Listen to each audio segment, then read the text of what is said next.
Toot toot, all aboard! Welcome into this special edition of On the Ledge, your Ontario Politics podcast. I'm Dave Trafford. Normally around the table we have former Premier Kathleen Wynne, Tim Hudak, the former leader of the PC Party of Ontario, our resident pollster, John Wright, and Keith Leslie, Queen's Park commentator. You hear and see him on CHTV. Not in this case, because this particular podcast episode was originally recorded for Now and Next, my other public affairs podcast. But I think, in fact, I know it's perfect for this feed because this particular show speaks to something that is sorely missing in our public education system, and that's innovation. This is a conversation that our On the Ledge audience needs to hear, and I'm really curious to hear what you have to say about it.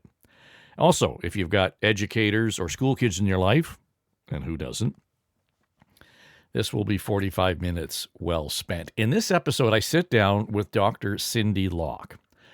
She is the head of school at Pickering College in the GTA. Now, by and large, Dr. Lock will tell you that our traditional education approach is fundamentally flawed and actually fails to reach its full potential because it's focused almost exclusively on tests and grades as a measure of success. Now, here's our question. What happens when students stop learning for the test and they start learning to make an impact? It's Dr. Lock's mission to connect 21st century education to real and purposeful outcomes, to community engagement, to entrepreneurship, to creativity, and real-world problem-solving. She offers a whole bunch of examples of how this works, but one of the most remarkable accounts is of a Pickering College student project. It actually changed political thinking about the homelessness issue in Durham region. Yeah, so pour yourself a cup of the favorite brew, enjoy the show, and be sure to leave us a comment on this one, because I'm really curious to hear what you think about our conversation. So if you're listening in one of the apps, just make sure in Apple you go to the notes page. It'll offer the opportunity to make a comment. Spotify, you can make comments right in the episode. Otherwise, shoot me a note. You can find me. My email address is dave@davetrafford.com. Dr. Lock, welcome in, and it's good of you to spend time with us on Now and Next. How are you? Very well. Thank you for the invitation. Well, you know, and I'll share this with the audience. We come together because we have a mutual friend who is an educator, and John also plays hockey with me at St. Mike's, and John Walsh was also a teacher when my son was at the school. So our conversations often talk about the future of the past.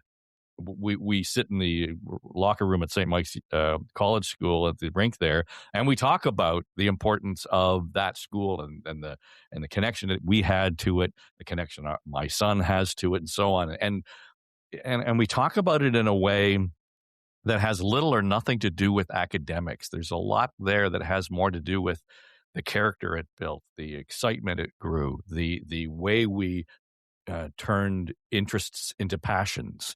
And so when John and I were talking about this, then he said, well, you should check out Dr. Cinde Lock's book that's about to come out. And it kind of touches on that and more. And so I listened to one of the podcasts that you had done recently. And I loved that you were talking about designing the future of school. And I'm big on words and how we're using the words. It's not the future of education. It's not the future of schooling. It's the future of school. I want to get all nerdy and down in the weeds, but what are you meaning by that specifically? I love that you're nerdy. Let's go all the way there. Oh my gosh, why not? It is because, we think of school as this concrete structured building where you go in and what you do there is completely separate from the world, right? And whatever happens inside this environment is its own enterprise. And how did we get there? How did we get that the bubble of school is so completely removed from the bubble of world and life? And then we look at the problems that we have that have played out over the years, and we see kids that are disengaged from, the idea of school, are disenfranchised from, the model, which is just the test me to death, right? Let me come in and every day I'm going to be so anxious and, stressed out of my mind because every Well, day is a big test. absentee levels in Toronto are through the roof. And I don't want to drag you into a political conversation, but the province is looking at this and saying, well, the answer to that is to fail them. The system No. in itself is broken from that perspective. So I love that we're talking about school outside of the confines of the brick and mortar. Yeah. And that's the thing, I guess. Designing the future of school is really thinking about that whole experience of a child and, actually breaking the conveyor belt that we put in place. Right now, what matters most is what day you were born and what year, and that determines who you work with, what you study, what room you go to, how you pass through an entire system. And surely to God, we are beyond that a little bit. Couldn't it relate in some way to what a student is interested in or passionate about, or can't we be helping them find their passions and, extending beyond themselves? And not like the other thing that's interesting is, if you think about that whole experience of students not showing up and absenteeism and, what's the solution and testing to the death, it's a big piece of that is because it's inward focused, right? So it's about their grades and a judgment on them, and their feeling of success or not success is attached to every assessment they write. It's inward. But if we can change it so that it's actually outward and the focus is, well, we're grading you or, thinking about your success in terms of how you impact others and how you interact with others and do things that are academically rigorous and meaningful, but it's not about you, right? Like, let me give you an example because I feel like we're talking too broad and too high level. Yeah. So yesterday, our grade 10s presented on some of their projects. There were 15 presentations and it went boom, boom, boom, boom. And each had a community partner, right? And we look at what they were doing. So one group for their civics class, they had to create a presentation and a video for an immigrant welcome center to help them learn about the Charter of Rights and Freedoms, right? So they are teaching it, but they're learning it themselves in the process of doing it. And they're getting feedback on the video saying, oh, you haven't got that quite right, or what matters to a person who's new to Canada and what would be salient within this. So they have to not just learn the Charter of Rights and Freedoms and think about it in terms of how it affects them, but they're thinking about it in terms of how it affects other people. They're not memorizing it to come in and write a test on it. They're engaging with it and interacting with it with others, right? And it's just one example. I mean, I could have given you 15 of them because they were all phenomenal projects, but they were real. And it wasn't about the internal focus on the student. It was about who they are, what they'll do, how they'll help others, and how you interact with feedback that's critical and then respond to it. And, the quality of the product and the outcome you produce has to be, it has to be high standard or else they won't use it. So do I dare ask you then, and we're talking about outcome here, really, right? So do I dare ask you for your perspective on the standardized testing and where we are with the grade, what is it, 6 and 9 levels of math and EQAO. literacy? Yeah, EQAO. Yeah, well, my PhD was actually on large-scale assessment and the influence of that on teaching and learning. And it was looking at, I helped to actually design the grade 9 assessment of mathematics for EQAO. So I understand that inherently. Listen, there is a place for standardized assessments, and there's a place for knowing objectively where do I sit against a standard. And I really think that, it's not about throwing everything out and saying, let's just start and do this other thing that's completely different from what we're doing. I think that, you actually want to make sure that there's a high standard and high rigor in what students do. But it doesn't have to form, like, it's kind of like, the phrase, whatever you put in the soup first influences the taste of the soup, right?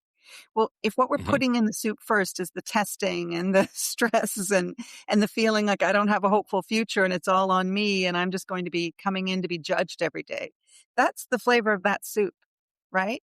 So you can have the testing in the soup pot and it can be a bit of what they do. But what if the first thing you put in the soup is actually about doing something meaningful and engaging and finding your interests and your passions and doing something for other people as you do it? Um, it can all be in the pot, but it doesn't have to form such the base of the pot, the base of the Yeah, cake. my concern is, and I think this has a lot to do with, once we put it in a political realm, there are mandates that will only last 3 or 4 years, 5 years maybe. So they're looking for those quick results. Testing seems to be the easiest way to achieve those results, if you will. But to your point, my worry is that it's a binary or even exclusionary situation where that's the only thing we look at. We rarely look at these coincidental outcomes in community, and how it affects health, all these other elements that are vital in terms of educating our kids. My grandsons were here on the weekend. They are 5 and 2.5. And when they explore exactly the way you are describing school should be. They see something happen, they take action, and they find that there's an outcome, and they get excited about it, or they find that there's consequence in that. And I'm not suggesting that we should all be treated like a 2-year-old, but it wouldn't be bad if we had that outlook in terms of where we're going. And we engage the wonder and the excitement that you can't really put in a textbook. Yeah. Yeah, not in the same way. But there still is, there still is a place for textbooks and deep learning. But it's what you do with it, I think, is the key. It's like that all idea of, you ask the student to write an essay or create a poster or do something. And then the teacher grades it, you're judged on it, the unit's over. Didn't matter if you improved it or, you know, went further than what you were supposed to. And you say to the teacher, well, what do I do with this essay or this poster? And they say, well, that unit's over, throw it out. Like if you had a job and, you worked for somebody and they said, oh, the whole purpose of doing your job is so I can test you all the time, you would not stay in that job. And if every product you created was tossed out, it was only for you or for the assessor, what joy would there come from that? And that's how we've created school, because just like you say, we've created a system where it was easy. It's easier for me to give you the Charter of Rights and Freedoms and say, I'm going to test you on it. Right. But that's not what's best for learning and for kids. And it should be about wonder and excitement, about possibility. We want them to be not only hopeful for the future, which right now when you survey students, they are not hopeful for the future. But not only do we want that, we also want them to be excited about it because they'll feel like they have an influence in shaping it or being a part of decision making, and to understand even the edge of what we know as a species and thinking, oh, there's something in there I could contribute. It's not that everything's already been done or that we've ruined everything and I have a learned helplessness. I can't contribute. No, actually, here are people who are trying to make a difference and we're going to help you engage with them. But you also have to think logically and you have to think practically about this, right? Because at the end of the day, if we want to scale this up, this can't be for the elite schools like the St. Mike's or the Pickering College, right? That's not okay because that creates, that K-shaped economy, right? That's not what we're after. We want to build a strong middle class. We want this to be in the public education system. So we need to show what a vision is, how it can be implemented in a practical way that doesn't cost a lot of money and that can, track student learning in a detailed, systematic way so that we know how they did, what their scores were, because we still have to fit into the university structure. But we need to show them how it can be then scaled up in a meaningful way. And that's what, the book that I wrote, that's what it's about, is how to spread the word and help other people scale it. So let's talk about scaling it, because that will always be a challenge. And the question will become, is this suitable for every kid in an education system? Mm-hmm. Yeah, so those are two questions, I think.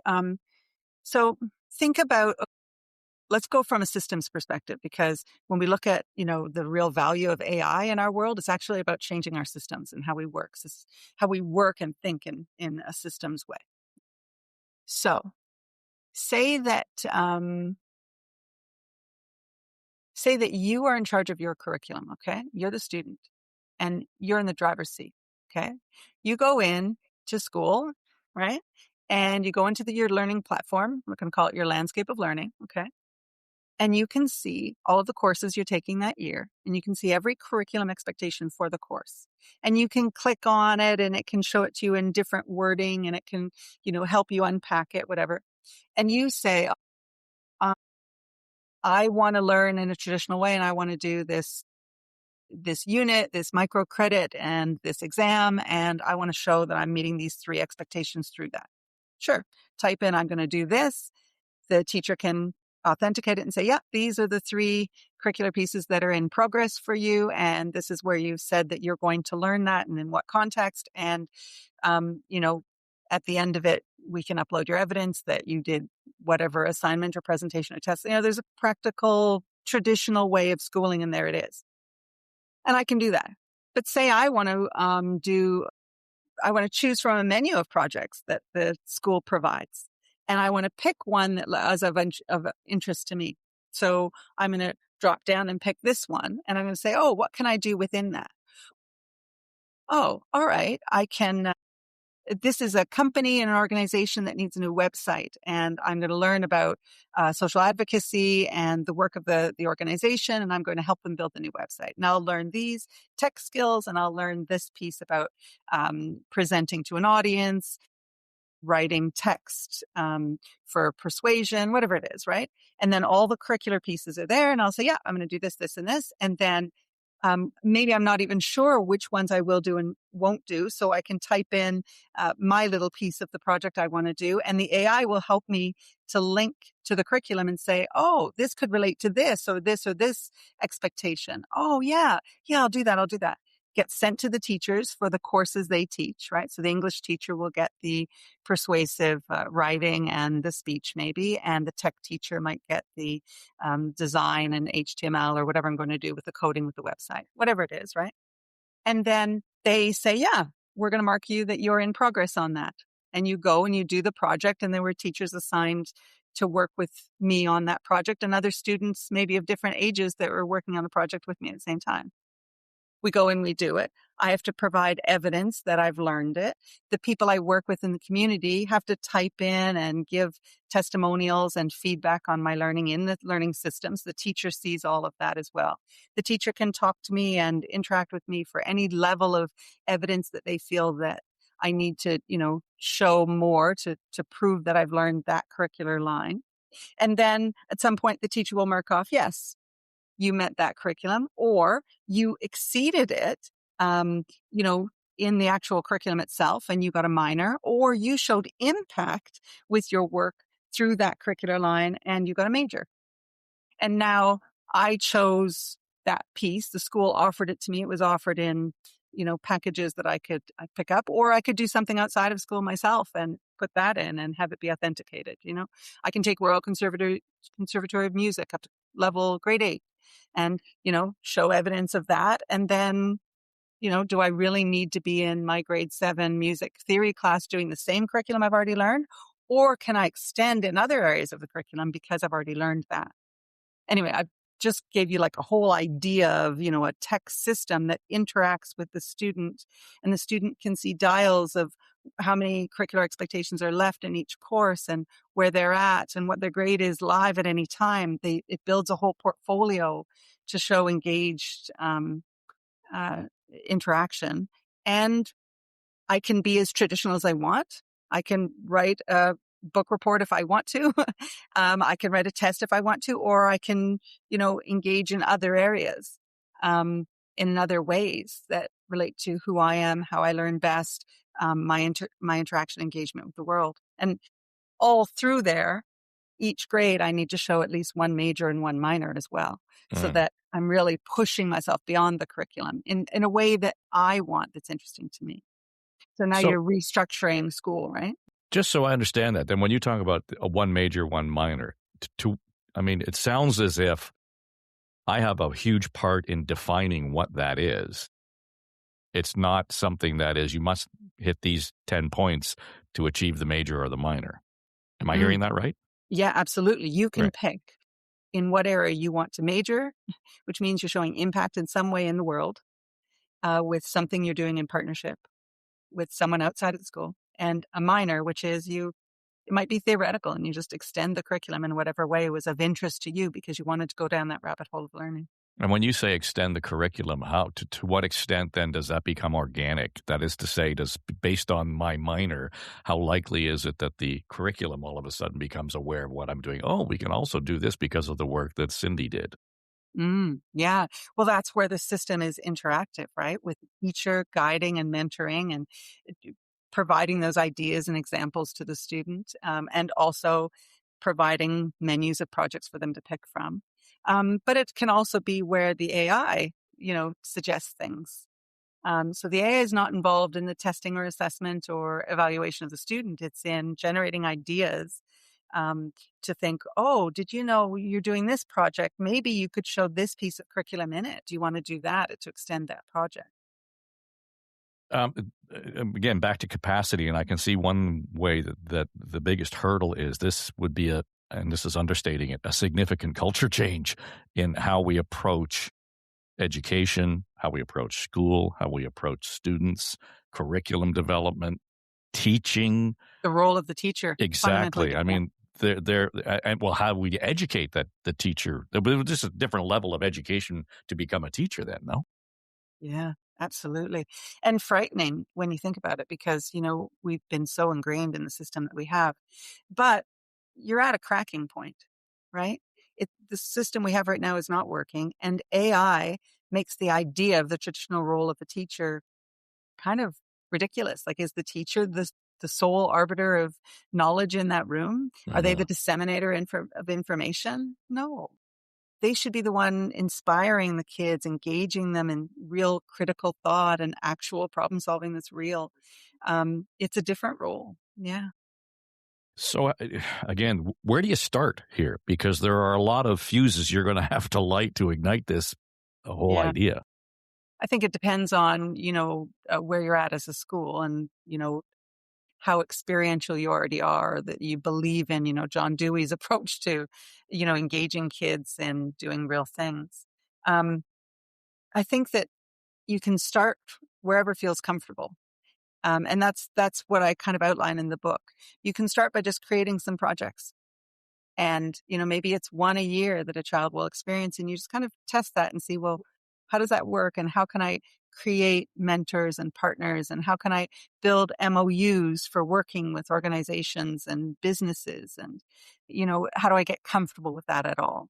And, you could have, maybe you call it an engagement unit, right? And every student has one a year and that's that. And maybe that's where you begin. Or maybe you begin by rethinking a division and saying, oh, let's create a menu of projects for middle school. That's one of the areas that we began in, right? We said, okay. And students can pick from those projects and each one will have a common set of curriculum within them because that's easy for us to then know that they met that curriculum in whatever project they did. And everybody had the same because, part of traditional schooling is everybody travels as a pack, right? Everyone writes the same test, same day, same time, same content, right? So that's our thinking is very generic thinking as educators. But maybe we start to pop out of that just by saying, oh, here's a menu of projects. Or maybe as we develop this tech-based system, it could be that do what you normally do, but the students drive the change because the students see where they're at in their curriculum and they see that they have a drop down of showing in any way they want that they've met this curricular piece. And the student is pushing the agenda of change rather than the teacher. Um,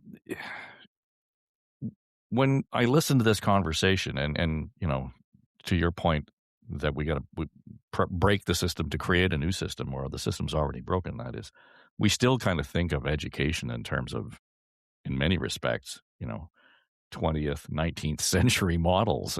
So we have a hard time kind of breaking out of that. And I equate this conversation to our approach to healthcare. people will say it's too big, it's too broken to even fix. We kind of have to do it piecemeal as we go.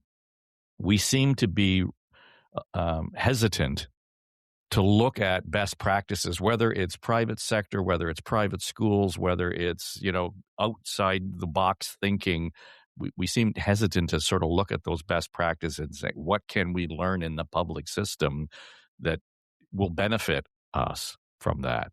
And I can see where public education needs to, but would benefit immensely from, dare I say, the mistakes that you are willing to make in your system in terms of how we're focusing on outcomes. Is there any conversation going on at any level that says, the public system is paying attention to this, and we would like to look at these 3 or 4 elements to integrate it into, so that by this time, it might be 10, 15 years from now, we're on a path where we're closer to what you're talking about?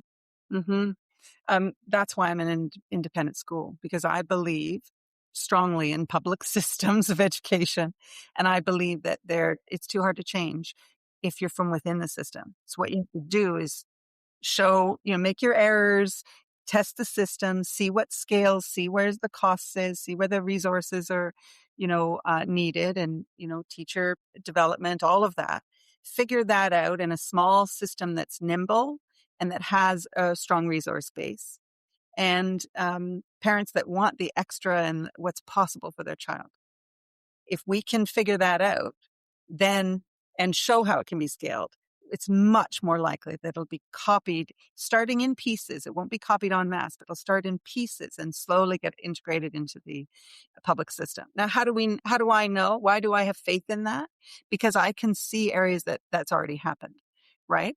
The advisory system, which is ubiquitous in most schools, not just in North America, but, across the world, where you have a small number of kids in a pocketed group that meets the same teacher regularly, and that teacher's their advocate, and, that thinks about them and their experience beyond the scope of the school. Advisory.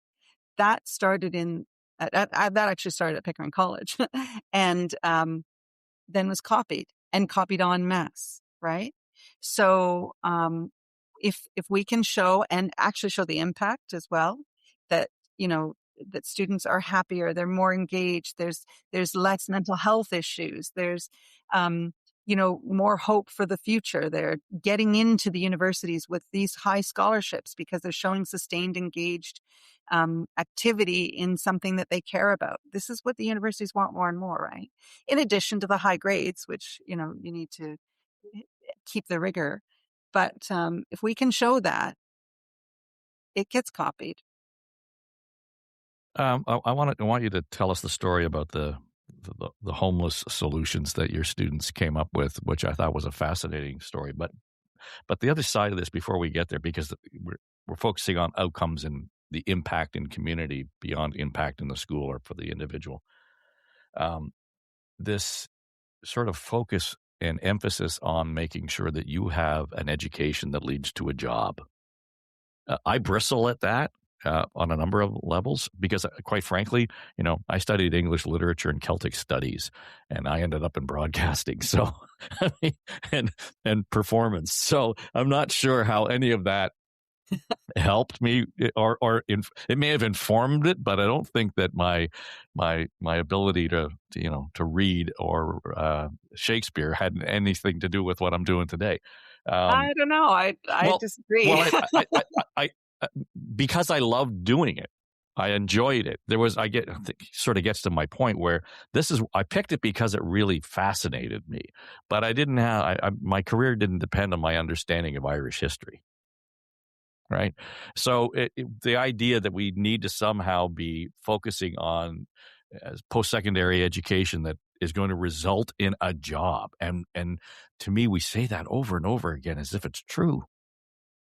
And well, okay, let's think about it this way. So, traditional education, it started, Industrial Revolution, right? It was about getting a job. And what kind of job? You were an employee who worked for an employer who told you what to do. You were an exceptional follower. You had a base level standard education that was consistent for everybody graduating the system, so that an employer would know, oh, if you hit a certain level, then I could expect that you would know certain base level of things, whatever that was, reading, writing, literacy, some depth of thought, whatever it was. But the definition of job was that you were the follower. And our system is really, really good at creating kids that follow. Because what does it mean to get an A? I met those teachers' expectations to a T.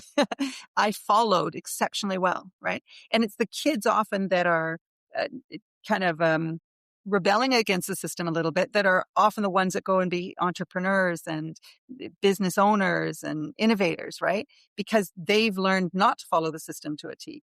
So what is their job? Their job is to create something new, to be creative in a different way, and to, chew the glass of owning their own company and starting their own company, right? So what do the jobs of tomorrow look like? It's anyone's guess, right? We don't know. We don't know the influence that all of this tech change and that AI will have. But we do know that we need to have a really strong fabric of society if we want to have a functioning community. And functioning communities at the small level and at the large level, we do know that we have to help people figure out what does it mean to be engaged as a citizen and to understand how systems work within a society. And we know that we need to be creative, thoughtful. We need to create graduates that don't see themselves as seeking the definition of a job that is just to be a follower. Because I don't think that we can rely on all those jobs to be there in the future where you are following what an employer wants you to do. I think that's where Shakespeare comes in, right? And English lit and creativity and the arts, and also understanding the edge of tech and understanding the edge of science, all of that. But yeah, I don't have a crystal ball, but I do know that we need people that can work with people, and that we need them to have confidence and perseverance and resilience and enthusiasm and passion for something that they feel they can contribute to. I guess that was my point, being that I was drawn to Shakespeare. Shakespeare didn't come to me, and I think that there's an important distinction there, in as much as there was something there that engaged me right away, whether it was my music or my literature or whatever it happened to be. And I go back to my 2.5-year-old grandson. He's drawn to things that engage him, and there's where his learning is going to happen. So, and we beat that out of the system to some degree. And I love that you use the word resilience, because it feels to me like what you're doing here is not just servicing a muscle, but you're creating new muscle here. And the idea that connective tissue, culturally and in community, is of real value. And I'm not quite sure we fully appreciate that yet. Yeah, well, as we become more and more isolationist and isolated, maybe we'll start to appreciate that more. But it's not a very nice world if everybody's just in their own house doing their own thing with robots around them. Well, you're saying to that guy whose commute is 12 steps down to the studio every day. So. But now I want you to tell us the story about the program, and this had a direct application and a significant impact in local politics in the GTA around the issue of homelessness, and it started at Pickering College. It was one of our projects from the menu of projects they could pick from in middle school. That's one of the areas that we started in, and we said, let's actually talk to people and find out what are the problems they have. Right. So we met with different companies and organizations and said, what do you struggle with? Right. One group was helping a seniors group.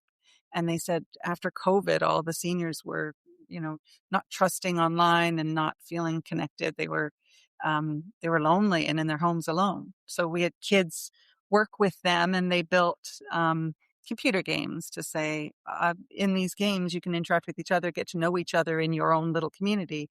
And then we'll have events and activities where, you interact with each other. And it became about social engagement. Another group was with this homeless project, and we met with a company called Blue Door. We said, what do you struggle with? And they always start the same way. They always say, nothing that kids could do, right? We're like, yeah, just ignore that Try for me. yeah, Yeah. just literally tell me, what do you struggle with? Like, what bugs you, in your day to day? And the guy, Michael Braithwaite, who was in charge of Blue Door, he said, it really irks me that we had all the funding, we had the land area that we know we wanted to use, we wanted to create this homeless shelter, and the town council, it was in a neighboring town to us, they shot it down. They voted no. It was a 4-3 vote, no. And they couldn't build their homeless shelter, which they thought would benefit. And it was transitional housing too. So it was helping young families so that they could get back on their feet after, an incident of something that made it difficult for them. Anyway, it was a no. So we said, why do you think that happened? Like, let's dig into your problem more. And they said, well, there's a stigma about homelessness. And we said, okay, well, maybe there's something in there students can do. Like, if you've got this stigma about homelessness, maybe the story of what you do and who you help and how it makes a difference, that's not out there. So let's engage the students in that. Can they capture the stories of, the people that have been helped by Blue Door and the people who found themselves homeless, surprised, in a surprised way because of some circumstantial change in their life that they just needed a little bit of help, tell those stories, talk about, how you make the difference.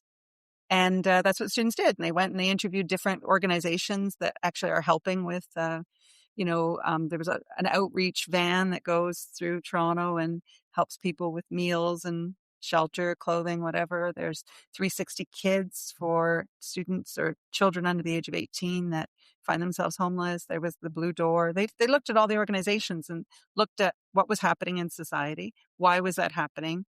And where were the levers that actually made a difference of positive impact? And they told those stories and they wrote it up.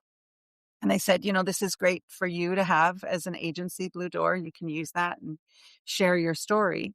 But let's go back to the core, which was the counselors voted it down. So we invited the counselor in, one of the most vocal guys who had voted no.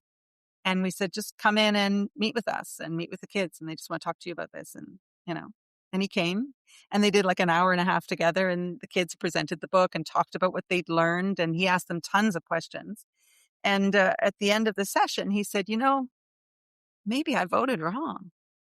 And the students were like, oh my gosh, we can influence how people think. We can influence decisions that are made. They understood local politics. They understood how many people are on the town council. How do you get elected to town council? What does that job look like? What do you do? Who are you? They understood local politics. They understood the homeless issue. They understood how to write for an audience, because as they're writing these stories, they had to get feedback because it had to be of high enough quality in order for Blue Door to actually say, yes, this is a quality book that we do want as, a book on our shelves and the book that we hand out to our clients. So they had to respond to that critical feedback in their writing. So look at the layers of curriculum that are in there. And the takeaway for the student is, oh, my writing had purpose. It wasn't just to be graded. Yes, it was graded, but it wasn't just for that. It was for something that was beyond that. And I spent so many more hours doing that work because I wanted to be really good for this company to use, right? Just like the website that one of the grade 10 groups did yesterday for the African Caribbean Society here in our local area. They, redid their whole website. Well, there was no way that company would say, yes, we're going to use that website unless it was nailed, right? So the quality of work is so much better than what a student would do if they just had a random assignment to say, go and create your own website for whatever purpose and you'll throw it out after. And certainly wasn't done last minute. No, right? I mean, this is an ongoing process and understanding that. And what I love about that, though, is, and again, it's not necessarily baked into the system as it is right now. You are open to critical thinking and criticism and understanding that it's not all bad, that the mistake you made is actually informing the outcome as much as the success. Mm-hmm. Yeah. Well, we had a group of grade 9s. I just ran from that presentation to come and talk to you.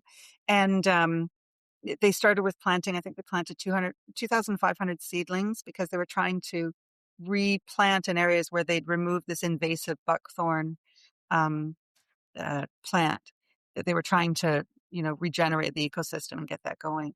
And it- so many of their seedlings died, and they had no idea. Like, they couldn't understand, well, what was the circumstance that that these seedlings needed in order to thrive and then be planted in, these different areas. And it was a huge failure in so many ways. But what they took from it was intense learning. That they said, okay, this is what we would do next if we were given that chance. And this is what we learned from that. It's so powerful. We have 5 beehives that we operate in conjunction with Humber Honey in our area, so that the kids can learn about, honeybees, bumblebees, rejuvenating the hives, the populations, and producing their own honey, and getting certificates for, safe food handling, so that they can learn about how that happens as a process as well. But over this past harsh winter, 3 of the hives completely died. Um, and they had to analyze why. So they were looking at, flow of air through the hive and insulation that was needed in, a changing climate that maybe wasn't needed 5 years ago, but is needed now when you get a harsh winter like we had.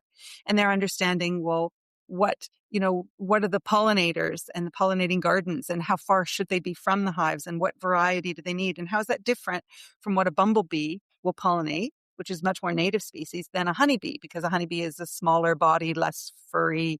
They're learning about the ecosystem, the animals, the habitats. They're learning about food production, how to work with a client that says, I need to sell this honey, so it has to be to the highest degree possible. Every standard of practice needs to be in place to a T. So it's so layered. And here's this group of grade 9s, presenting on it today. And I'm thinking, it's powerful learning. Yeah. Yeah. Just the biodiversity extends beyond the actual garden. It goes actually to the thinking that we're applying to all of this. This is fascinating, and I'm grateful for the time that you've given us to talk about this. Do you feel like it's pie in the sky, or do you feel like No, I don't. No, I don't.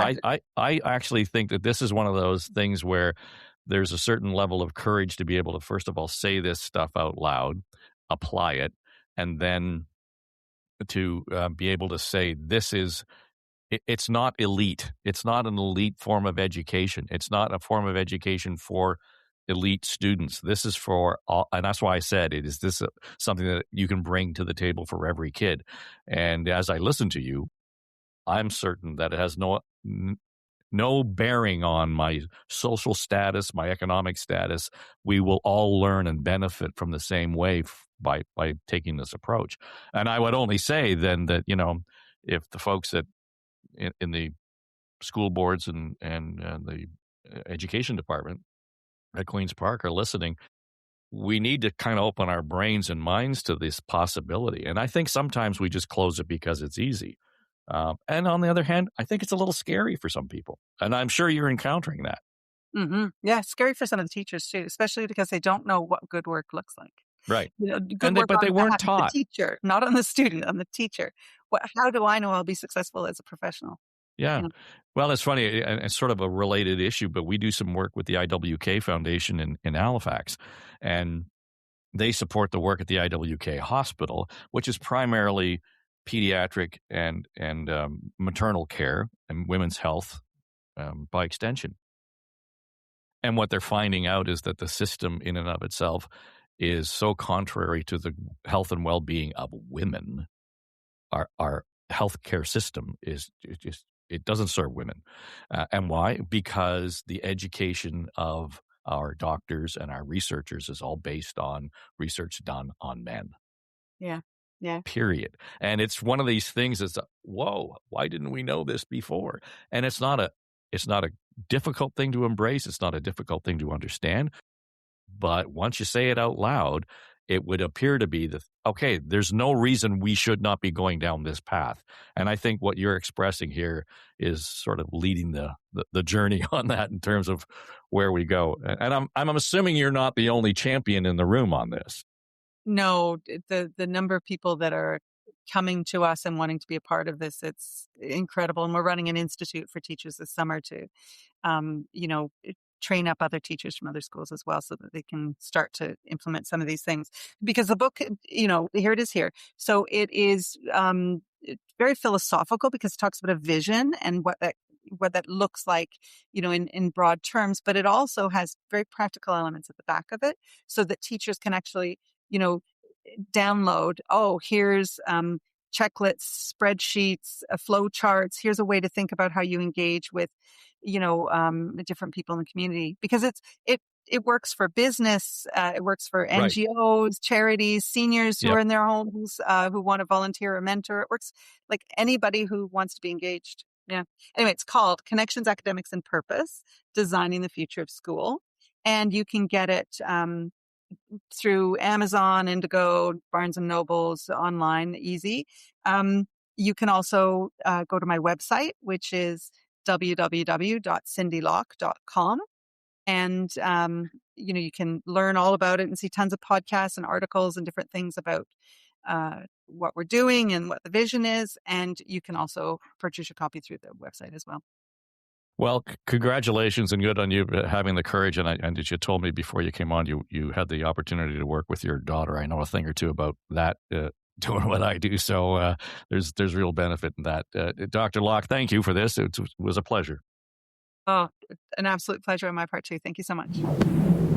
All right, and that'll do it for this special edition of On the Ledge, your Ontario Politics podcast. Again, I would love to get your feedback on what you heard in that conversation. So either leave us a comment in the podcast app, or you can shoot me an email, dave@davetrafford.com.